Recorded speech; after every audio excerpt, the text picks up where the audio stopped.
Guys आज का ये पुरकशिश व्लॉग आपको गांव की सैर करवाने जा रहा हूं और एक छोटा सा लतीफ़ा आपकी खिदमत में, आपके चेहरे पर मुस्कुराहटें बिखेरने के साथ ना ये नज़ारा करते जाएं। और साथ साथ मैं आपको ये लतीफ़ा सुनाता हूँ कि एक ना पीर गया अपने मुरीद के घर। तो मुरीद जो था वो खाता पीता था, उसने काफ़ी खिदमत की उसकी ना। तो पीर जो है वो उधर पंजाबी जी कहने लम्या पै गया, उधर ही वो जाए ना, जाने का नाम ना ले। तो क्या हुआ कि मरीद फिर तंग पड़ गया। 6-7 दिन तो रहा, उसने अच्छी खिदमत की थी, जितनी कर सकता था वो उसने की।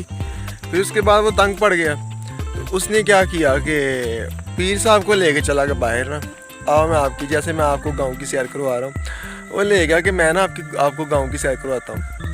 तो जनाबे वाला फिर क्या हुआ कि वो ले गया उसे गांव के कब्रिस्तान में। जब कब्रिस्तान में पहुंचे तो पीर साहब फरमाने लगे, जी ये पिंड तो छोटा जो है, कब्रिस्तान बड़ी बड़ी है।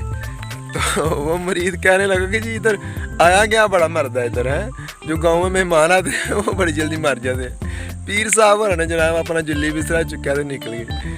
तो समझाने का मतलब ये है कि जब बंदा कहीं मेहमान जाए तो उतनी देर ही ठहरना चाहिए कि जब तक बंदा तंग ना पड़े, इसलिए, वरना फिर पीर साहब वाला ही जो है ना वो हाल होने।